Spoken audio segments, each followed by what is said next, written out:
बिस्मिल्लाहिर्रहमानिर्रहीम। Dear students, welcome to excellence online education. Physics की class में खुशामदीद। फिजिक्स में चैप्टर नंबर 13 जिसका नाम है करंट इलेक्ट्रिसिटी, इस चैप्टर को हम स्टडी कर रहे थे। अब तक हमने बात करी कि इलेक्ट्रिसिटी फिजिक्स की एक ब्रांच है जिसमें हमने चार्जेस के बारे में स्टडी करना है। इसमें एक सब ब्रांच होती है इलेक्ट्रोस्टैटिक्स, जिस पर पिछला चैप्टर था, और एक होती है इलेक्ट्रोडायनामिक्स जो इस चैप्टर में है। सबसे पहले हमने बात करी जी, कंडक्टर्स क्या होते हैं, इंसुलेटर्स क्या होते हैं जी। कंडक्टर्स ऐसे मटेरियल्स होते हैं जिनमें इलेक्ट्रिक करंट जो है वो कंडक्ट हो सकता है, कैरी हो सकता है। एक जगह से आप इलेक्ट्रिक करंट अप्लाई करें, दूसरी जगह पे आपको करंट मिल जाएगा।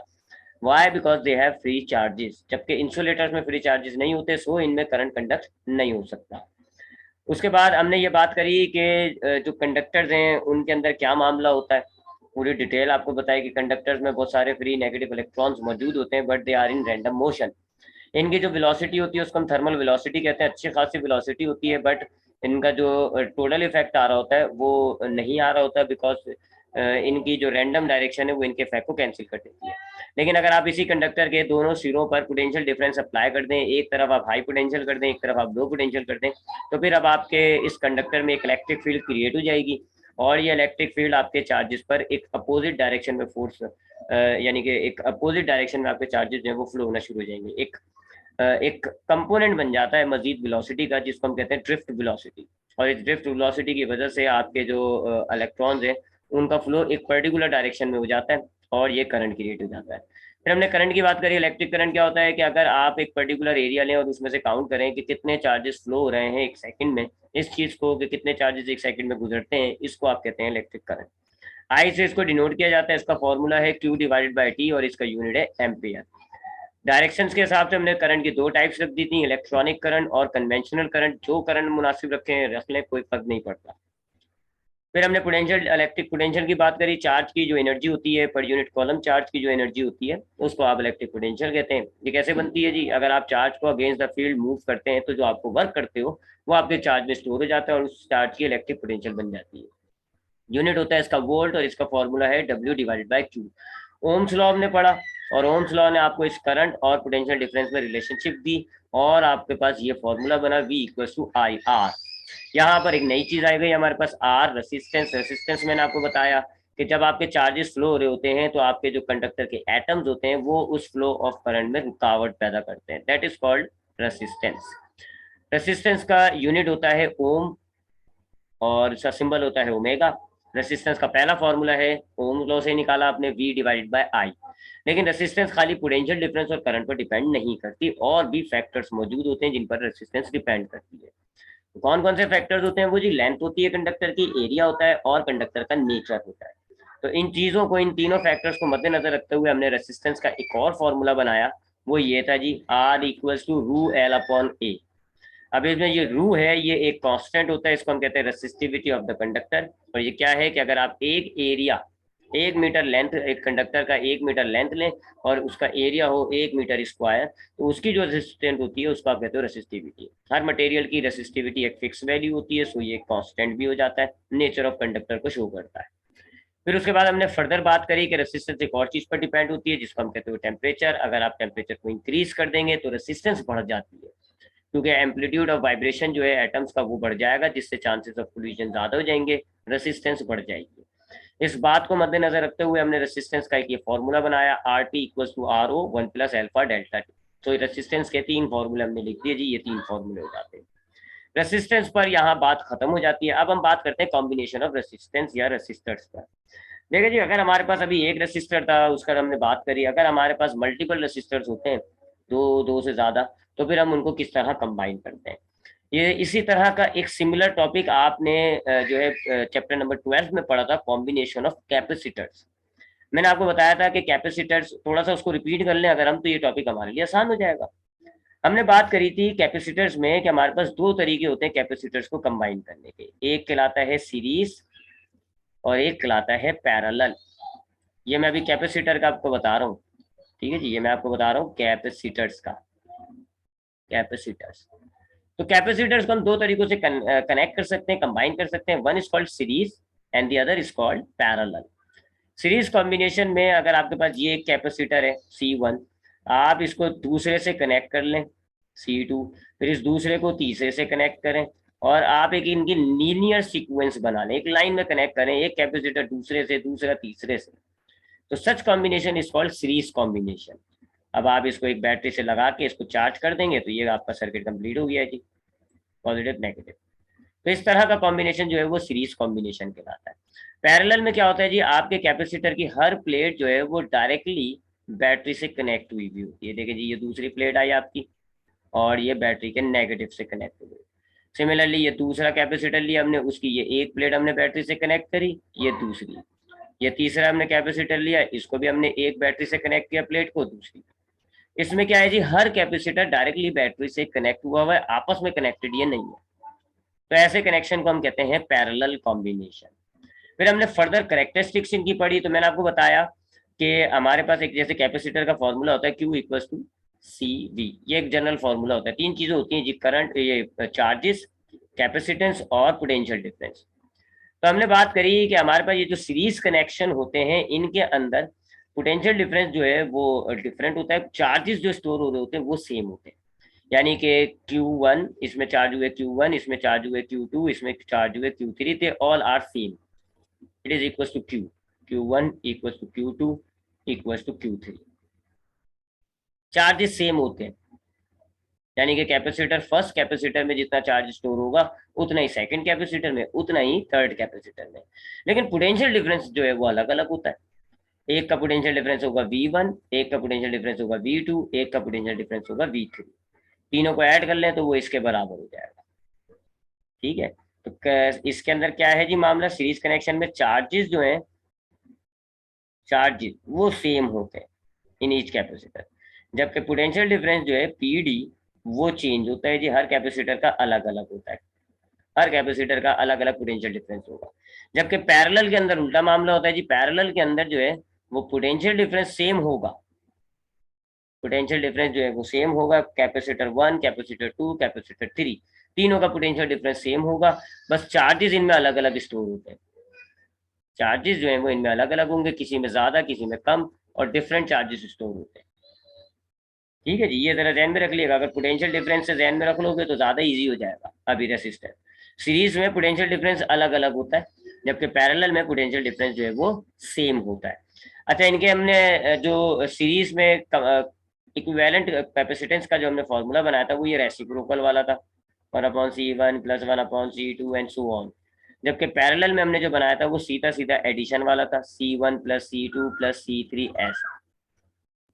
ठीक है जी, ये जरा ध्यान में रखेंगे, ये था कैपेसिटर का मामला। अब हम रेसिस्टर्स पर इस लॉजिक को अप्लाई करते हैं, देखते हैं रेसिस्टर्स को हम किस किस तरीके से कनेक्ट कर सकते हैं। तो still we have combination of resistor, ये टॉपिक है हमारे पास, कॉम्बिनेशन ऑफ रेसिस्टर्स। यानी अगर आपके पास दो या दो से ज्यादा अगर रेसिस्टर्स मौजूद हैं और आप उनको जोड़ सकते हैं तो किस किस तरीके से आप उसको जोड़ सकते हैं, कॉम्बिनेशन, किस कॉम्बिनेशन में क्या फायदा है क्या नुकसान है, इसको भी हम डिस्कस करते हैं। तो अभी हम अपनी आसानी के लिए अपनी आसानी के लिए तीन रेसिस्टर्स को हम ले लेंगे, R1, R2 और R3। We have three resistors, तीन रेसिस्टर्स हैं मेरे पास जी, थ्री रेसिस्टर्स। पहले का नाम है R1, दूसरे का नाम है R2 और तीसरे का नाम है R3। अब मैं इन तीनों को आपस में कनेक्ट करता हूँ कैसे, दो तरीके हैं मेरे पास, एक कहलाएगा सीरीज और एक कहलाएगा पैरेलल। पहला है जी कौन सा, सीरीज। पहले हम सीरीज को डिस्कस कर लेते हैं, सीरीज कॉम्बिनेशन। ठीक है जी, तो सीरीज कॉम्बिनेशन देखते हैं जी कि ये जो तीन रेसिस्टर थे मेरे पास R1, R2, R3, इनको मैं कैसे कनेक्ट कर सकता हूँ, सीरीज क्या है पैरेलल क्या है। दो बातें यहाँ याद रख लीजिएगा, एक रेसिस्टर जैसे हमने सर्किट डायग्राम में देखा था कि कैपेसिटर का ये सिंबल होता है, तो ऐसी पैरेलल प्लेट बनाने तो ये पैरेलल कैपेसिटर का सिंबल होता है जी। ये किसका सिंबल होता है सर्किट डायग्राम में, कैपेसिटर्स का। इसी तरीके से आपने बैटरी का सिंबल ये बनाया हुआ होता है, एक बड़ी लाइन होती है पॉजिटिव टर्मिनल, एक छोटी लाइन होती है नेगेटिव टर्मिनल, ये किसका सिंबल होता है, बैटरी का। इसी तरह रेसिस्टर का सिंबल जो है वो ऐसा होता है, ऐसे आप जो है ना ये वेव की तरह की लाइन बनाएंगे, this is the symbol for resistors. ठीक है जी। अब हम सीरीज कॉम्बिनेशन पर बात करते हैं। बिल्कुल वही कॉन्सेप्ट है जो कैपेसिटर में था। अभी मैंने आपको कैपेसिटर में क्या बताया कि अगर आप एक कैपेसिटर को दूसरे से कनेक्ट कर दें, दूसरे को तीसरे से, तीसरे को चौथे से, और इनकी एक पूरी चेन बना लें, ये था ना सीरीज कॉम्बिनेशन। तो यहाँ पर भी सीरीज कॉम्बिनेशन यही है। अगर मैं पहला रेसिस्टर लूं R1, ये मैंने R1 लिया, और इसका एक टर्मिनल कनेक्ट कर दूं दूसरे रेसिस्टर से, ये मैंने R2 को कनेक्ट कर दिया। अब R2 का जो एक टर्मिनल है वो मैंने कनेक्ट कर दिया जी तीसरे रेसिस्टर से, ये R3 हो गया। ये क्या हो रहा है जी, मैं एक चेन लाइक लीनियर फॉर्म में तमाम रेसिस्टर्स को कनेक्ट कर रहा हूँ। ठीक है जी। कॉम्बिनेशन कैसी हो रही है जी, लीनियर हो रही है। एक लाइन के अंदर ये कनेक्ट हो रहे हैं जी, चेन की तरह हो रहा है। हर एक से दूसरा कनेक्ट हुआ है, दूसरे से तीसरा, तीसरे से चौथा। तो ये जो लीनियर कॉम्बिनेशन है, चेन की तरह की जो कॉम्बिनेशन है, इसको हम कहते हैं सीरीज कॉम्बिनेशन। अब आप क्या करेंगे जी, इस पूरे कॉम्बिनेशन को अगर आप एक बैटरी से कनेक्ट कर देते हैं जी, that is the positive terminal, और यहाँ आप नेगेटिव टर्मिनल बना लें, या आपने एक नेगेटिव टर्मिनल, तो अब आपका ये सर्किट कंप्लीट हो गया। ये हो गया सीरीज कॉम्बिनेशन। आपने क्या किया, आपने R1 लिया, उसको कनेक्ट किया R2 से, R2 का एक टर्मिनल कनेक्ट किया R3 से, तो ये तीनों एक लाइन में जुड़ गए। अब आपने क्या करा, R1 का और R3 का, ये इस पूरी लाइन के जो दो टर्मिनल्स हैं उनको आपने बैटरी से कनेक्ट कर दिया, इसको आप सीरीज कॉम्बिनेशन कहते हैं। अगर हम इसके कैरेक्टरिस्टिक्स की बात करें तो बिल्कुल कैपेसिटर्स की तरह ही मामला होता है। यहाँ पर पोटेंशियल डिफरेंस अलग अलग होता है, करंट इनके अंदर सेम रहेगा, करंट वुड बी सेम। यहाँ लिखते हैं इनके अंदर जो करंट फ्लो होगा ना, आई मतलब करंट, वुड बी सेम। तमाम रेसिस्टर को एक ही जैसा करंट मिलेगा, वुड बी सेम, क्योंकि रास्ता एक है, एक ही रास्ता है। तो जितने चार्जेस जो हैं वो R1 में से गुजरेंगे, उतने ही चार्जेस फिर R2 में से गुजरेंगे, उतने ही चार्जेस फिर वो R3 में से गुजरेंगे। सपोज करें अगर हम लेते हैं जी 100 चार्जेस है हमारे पास, तो R1 से 100 चार्जेस निकल के दूसरी तरफ से आएंगे और R2 में एंटर हो जाएंगे, फिर R2 में से भी यही 100 चार्जेस गुजरेंगे और R3 में से भी आ जाएंगे। तो सेम चार्ज फ्लो हो रहा है ना, और चार्ज फ्लो को आप करंट कहते हो। तो इसमें करंट जो है वो सेम रहा। I1 पे भी करंट, R1 पे भी I है, R2 पे भी I करंट है, और I3 पर भी I करंट है। तीनों में एक जैसा करंट है, इसलिए हमने एक ही वर्ड I से इसको डिनोट कर दिया। लेकिन जो पोटेंशियल डिफरेंस होता है वो डिफरेंट डिफरेंट होगा जी, potential difference would be different, यानी पोटेंशियल डिफरेंस इन सबका अलग अलग होगा। ठीक है। अगर यहाँ पर आपका पोटेंशियल डिफरेंस V है तो तमाम रेसिस्टर्स पर V नहीं होगा, बल्कि सबका अलग अलग होगा। इसका V1 होगा, इसका V2 कहलाएगा, और इसका V3 कहलाएगा। तीनों का अलग अलग पोटेंशियल डिफरेंस होगा। हाँ, अगर आप तीनों पोटेंशियल डिफरेंस को ऐड कर देंगे तो फिर आपके ये टोटल पोटेंशियल डिफरेंस, यानी कि जो बैटरी का पोटेंशियल डिफरेंस है उसके बराबर हो जाएगा, यानी V1 plus V2 plus V3, ये तीनों प्लस करने पर कितना बनता है जी, जितना बैटरी का होगा। ठीक है जी। ये दो कॉन्सेप्ट आ गए, है ना वही, बस वहां चार्जेस था, यहाँ current. Series combination of capacitance, उसमें क्या था कि जी पोटेंशियल डिफरेंस अलग अलग था, यहाँ पर भी पोटेंशियल डिफरेंस अलग अलग है। वहां क्या था कि जी चार्जेस सेम होते हैं, यहाँ करंट करंट है जी, तो यहाँ करंट सेम। ठीक है जी। तो सीरीज कॉम्बिनेशन क्या है, अगर आप तीनों रेसिस्टर्स लें और एक लाइन में कनेक्ट कर दें, इसको आप सीरीज कॉम्बिनेशन कहते हैं। सीरीज कॉम्बिनेशन में करंट आपको सेम मिलता है जी, हर रेसिस्टर पर करंट सेम गुजर रहा होता है, और हर रेसिस्टर का पोटेंशियल डिफरेंस अलग अलग होता है। अब अगर हम इक्विवेलेंट रेसिस्टेंस निकालें तो हम यही पोटेंशियल डिफरेंस वाली इक्वेशन लेते हैं कि हमारे पास जो टोटल पोटेंशियल डिफरेंस है वो V1 plus V2 plus V3 के बराबर होता है। ठीक है जी, ये हमने इक्वेशन ली। अब ओम्स लॉ के मुताबिक V किसके बराबर है, V बराबर है IR के। ठीक है जी, V बराबर है IR के। ठीक है, मैंने आपको बताया था ना ऊपर, ओम नहीं मैंने आपको बताया नहीं था, बड़ा याद रखने, ओम लॉ जरूरी है यहाँ पे। तो अब हम ये V की जगह IR डाल देते हैं जी। तो ये तो V हो गया ना, तो ये हो जाएगा IR। अब ये V1 है, तो I तो सेम होगा, लेकिन R कौन सा होगा जी, रेसिस्टर 1। सिमिलरली V2 क्या हो जाएगा, I तो सेम है लिहाजा I हुआ, और V2 पे रेसिस्टर कितना है जी, R2, तो R2 लिख दिया। सिमिलरली V3 देखें जी, V3 पर करंट है I, और पोटेंशियल और रेसिस्टेंस जो है वो कितनी है, R3, तो ये हो जाएगा IR3। I कॉमन ले लेंगे, यहाँ तो IR है, यहाँ आपने I कॉमन ले लिया, तो क्या बचा अंदर ब्रैकेट में, R1 plus R2 plus R3। ठीक है जी, तीनों में से आपने I कॉमन ले लिया तो R1, R2 और R3 बचा। अब ये दोनों तरफ से आपने I को काट दिया जी, तो रेसिस्टेंस का फॉर्मूला क्या आ रहा है जी, इक्विवेलेंट रेसिस्टेंस जो है वो बराबर है R1 plus R2 plus R3। ये इक्विवेलेंट रेसिस्टेंस का फॉर्मूला हो गया। ये हो गया जी सीरीज कॉम्बिनेशन। अगर आप तीन रेसिस्टर्स लें और तीनों को एक से दूसरे को, दूसरे से तीसरे को कनेक्ट करके एक लीनियर चेन बना दें, इस कॉम्बिनेशन को आप कहते हैं सीरीज कॉम्बिनेशन। इस कॉम्बिनेशन का फायदा ये होता है कि हर रेसिस्टर को सेम करंट मिल रहा होता है।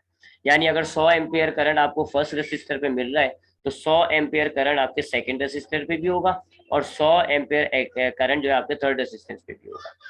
तीनों रेसिस्टेंस पे सेम करंट आ रहा होगा। हाँ, पोटेंशियल डिफरेंस अलग अलग होता है।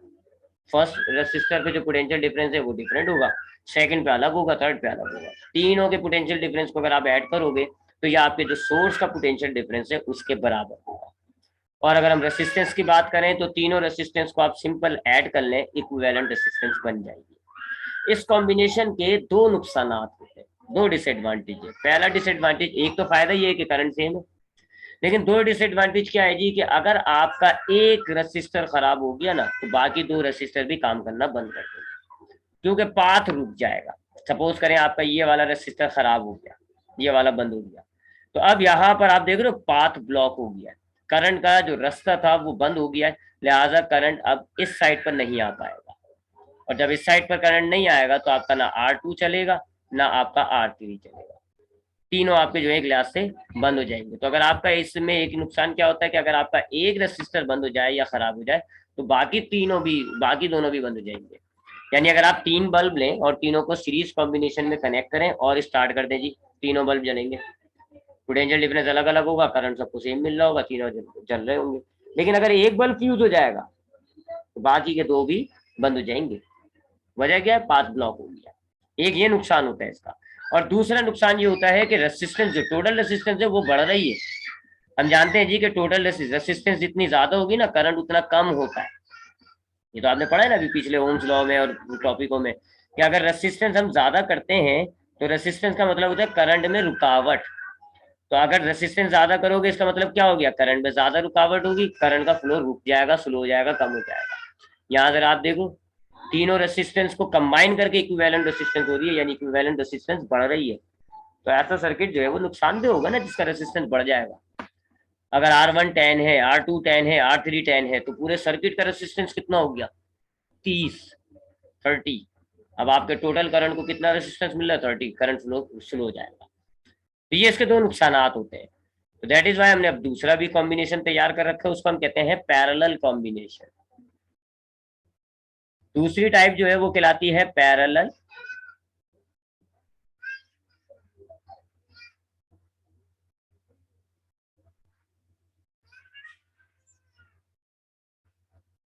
Parallel combination. पैरेलल कॉम्बिनेशन क्या होता है, अब अगर आप वही तीन रेसिस्टर लें लेकिन तीनों को इस तरह कनेक्ट करें कि हर रेसिस्टर का टर्मिनल बैटरी से डायरेक्टली कनेक्ट हो। जैसे कि ये एक रेसिस्टर हो गया जी R1, ठीक है जी, ये हमने इसमें से तार निकाला, घुमाया, नीचे लाए, ये घुमाया जी, ये नीचे लाए, ये नीचे लाए, ये बैटरी के पॉजिटिव से कनेक्ट करा, ठीक है जी। इसी तरह ये इसका दूसरा टर्मिनल लिया जी, ये तार से इसको कनेक्ट करते हुए ये हमने नेगेटिव से कनेक्ट कर दिया। तो पहला रेसिस्टर R1 हमने डायरेक्टली बैटरी से कनेक्ट कर दिया। अब हम ये दूसरा रेसिस्टर लें, यह R2 है और इसको भी हमने देखा जी डायरेक्ट बैटरी पे जाने वाले तार से कनेक्ट कर दिया। यह R2 भी आप देख लें जी बैटरी से कनेक्ट हुआ हुआ है। और सिमिलरली R3 लिया हमने और इसको भी हमने जो है वो डायरेक्ट कनेक्ट कर दिया। तो ये वाला जो कॉम्बिनेशन होता है जिसमें हर रेसिस्टर डायरेक्टली बैटरी से कनेक्ट हुआ होता है, हर रेसिस्टर से तार निकल के डायरेक्ट बैटरी टर्मिनल को टच कर रहा होगा, ऐसे कॉम्बिनेशन को आप कहते हैं पैरेलल कॉम्बिनेशन। इस कॉम्बिनेशन की खास बात ये होती है कि पोटेंशियल डिफरेंस अब हर रेसिस्टर पर सेम होता है। इस सेम पोटेंशियल डिफरेंस हर रेसिस्टर पर सेम होगा, यानी जितना पोटेंशियल डिफरेंस यहाँ होगा उतना ही पहले रेसिस्टर पे होगा, उतना ही दूसरे रेसिस्टर पे होगा, उतना ही तीसरे रेसिस्टर पे। पोटेंशियल डिफरेंस सेम होता है। ठीक है जी। तो अगर आप यहाँ से ले लें पॉइंट, यहाँ से ले लें, तो अब इस पॉइंट के दरमियान होता है जी पोटेंशियल डिफरेंस। R1 के लिए भी यही पॉइंट है, R2 के लिए भी यही पॉइंट है, R3 के लिए भी यही पॉइंट है, तो इसलिए सेम हो गया। जबकि करंट जो है वो डिफरेंट होगा, current would be different, current would be different, यानी अब हर रसिस्टर को अलग अलग करंट मिलेगा, क्योंकि चार्जेस जब यहाँ पर आएंगे तो तीन रास्ते हो गए जी, कुछ चार्जेस पहले रास्ते में, कुछ दूसरे में, कुछ तीसरे में चले जाएंगे, तो वो कम भारी हो जाएंगे, तो इसलिए करंट अलग अलग होगा जी। इधर करंट कह लोगे आप I1, इधर आप कह लोगे I2, और इधर आप कह लोगे I3, तो करंट डिफरेंट डिफरेंट होगा। तो ये सीरीज का अपोजिट हो गया, सीरीज में करंट सेम था, यहाँ करंट डिफरेंट है, सीरीज में पोटेंशियल डिफरेंस जो है वो अलग अलग होता है, यहाँ से। अब अगर हम इसमें रेसिस्टेंस निकालें, इसमें रेसिस्टेंस निकालें, तो वही बात है, करंट डिफरेंट डिफरेंट होगा, लेकिन जो टोटल करंट होगा सर्किट का, वो तीनों रेसिस्टर्स के करंट का एडिशन होगा, I1 plus I2 plus I3। अब ओम्स लॉ के जरिए आप I का फॉर्मूला डालें, ओम्स लॉ होता है V इक्वल टू IR, और I का फॉर्मूला होता है जी V डिवाइडेड बाय R, ये फॉर्मूला होता है। तो ये ओम लॉ का फॉर्मूला डालें जी इस इक्वेशन में, तो ये हो जाएगा I की जगह आ जाएगा V upon R equals to I1 की जगह आ जाएगा V अपॉन R1, I2 की जगह आ जाएगा V अपॉन R2, और R3 की जगह, I3 की जगह आ जाएगा V अपॉन R3। हर करंट को आपने V अपॉन R से रिप्लेस कर दिया, V आपने सेम रखा है क्योंकि पोटेंशियल डिफरेंस सेम है, R आपने चेंज कर दिया। अब V आप कॉमन लें, तो यहाँ आपने V निकाला बाहर, क्या बचा 1 अपॉन R, ठीक है जी 1 अपॉन R। यहाँ पर भी आप तीनों में से V कॉमन ले लें, तो क्या बचेगा जी 1 upon R1 plus 1 upon R2 plus 1 upon R3, तीनों में से आपने V कॉमन ले लिया, अब V कट गया, तो इक्विवेलेंट रेजिस्टेंस की इक्वेशन क्या आ रही है जी 1 upon R equals to 1 upon R1 plus 1 upon R2 plus 1 upon R3, ये आपकी इक्विवेलेंट रेजिस्टेंस की इक्वेशन। ये हो गया पैरेलल कॉम्बिनेशन। अब पैरेलल कॉम्बिनेशन का फायदा क्या है जी, पहला फायदा ये है कि अगर एक रेसिस्टर आपका खराब हो जाएगा ना, तो बाकी दो चलते रहेंगे। लेट सपोज जी कि ये रेसिस्टर खराब हो गया, तब आपके चार्जेस इधर तो नहीं फ्लो होंगे, लेकिन इसका तो अलग रास्ता है ना, इधर फ्लो होंगे, इधर भी फ्लो होंगे। तो अगर आपका एक रेसिस्टर खराब हो जाएगा, स्टिल आपके बाकी रेसिस्टर चूंकि अलग अलग रास्ते से चार्जेस हासिल कर रहे हैं, तो वो आपके चार्जेस हासिल करते रहेंगे और वो चलते रहेंगे। तो पहला फायदा क्या है जी कि अगर आपके इस कॉम्बिनेशन में एक रेसिस्टर खराब होता है, स्टिल आपके बाकी रेसिस्टर्स काम करते हैं। और दूसरा, अगर आप इस इक्वेशन को देखें तो रेसिप्रोकल के अंदर रिडक्शन हो जाती है। तो अगर आप एक एग्जाम्पल अगर हम लें, तो अगर मैं तीनों रेसिस्टर को 10-10 का कंसीडर कर लूँ तीनों को, तो R1 हो गया 1/10, R2 भी हो गया 1/10, R3 भी हो गया 1/10, ठीक है जी। तो इक्विवेलेंट रेसिस्टेंस क्या बनेगी जी 3/10, यानी कि R इज इक्वल टू 3.33, ये बनेगी इक्विवेलेंट रेसिस्टेंस। आप देख रहे हो टोटल रेसिस्टेंस कम हो गई, तो आपके रेसिस्टर्स की रेसिस्टेंस ज्यादा थी, लेकिन अगर आप उसको पैरेलल कंबाइन करके सर्किट बनाते, तो अब आपकी जो इक्विवेलेंट रेसिस्टेंस आ रही है वो कम हो गई, करंट ज्यादा फ्लो होगा, करंट अच्छा फ्लो होगा। तो ऐसा ये ऐसा सर्किट होता है कि यहाँ पर आप रेसिस्टेंस को कम कर देते हैं। तो ये हो गया जी combination of resistance, parallel and series combination. यहाँ तक कोई सवाल है अगर आप तो पूछ सकते हैं जी।